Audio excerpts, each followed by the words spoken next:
So let's start on this. Start off on this, and we'll see how we can connect to this database in the first place.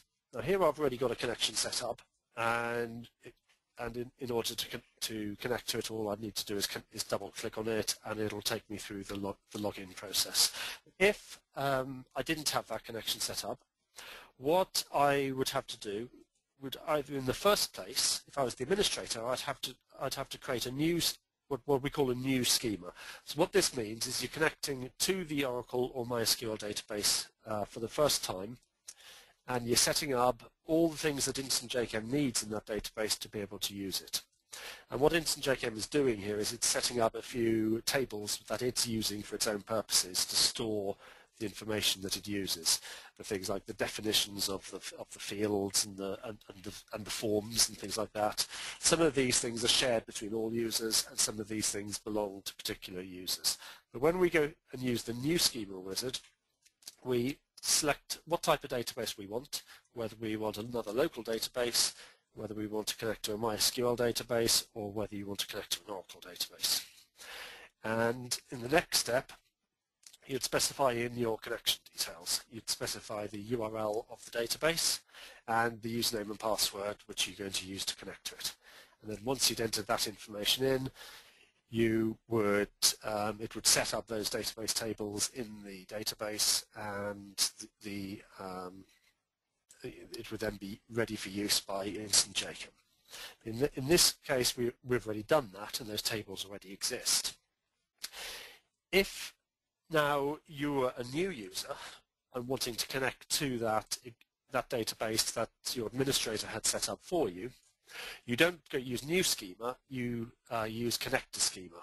And that basically means connect to the existing database, and again, you specify very much the same sort of details. You'd specify the connection URL to the database,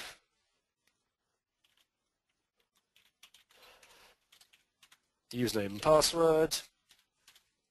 You'd specify whether you want to remember the password, and you then say which Instant JChem schema we want to use. In this case, the term schema is an Instant JChem term, not related to the Oracle concept of the schema. This just means a sort of an Instant JChem instance running within the database. And what you do is you pick up the database, you say which one you wanted, and then you'd say finish. But actually, this one is the one I've already connected to, so I won't actually do this. Otherwise, I'll just have the same thing again. Once you've been through that wizard, remember this one, it was the connector schema for connecting to one that already existed, as opposed to a new schema for creating one for the first time.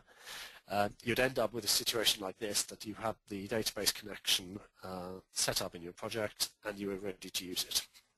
When you connect, this database at the moment doesn't have any security in it, and which basically means you're using the default security, which is pretty well identical to what would happen in a local database. But here we're being asked how we want to connect to the database.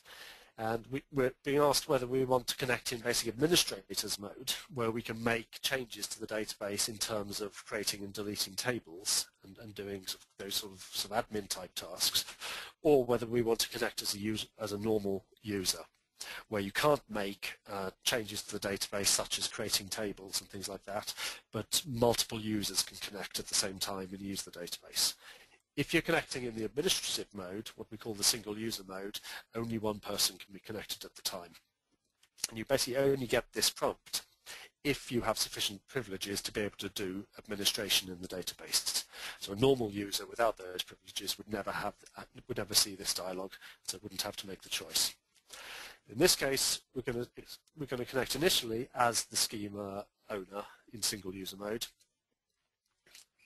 and we haven't yet got any security implemented, so we go straight in. There's no username and password on it, and we've got full access to the database.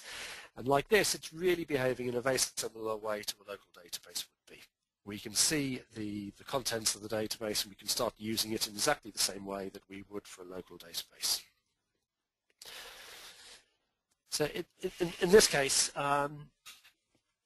it'd be quite reasonable to use the database in this mode if you just wanted to offload the database work to a database server rather than having it running within the local database within instant JChem.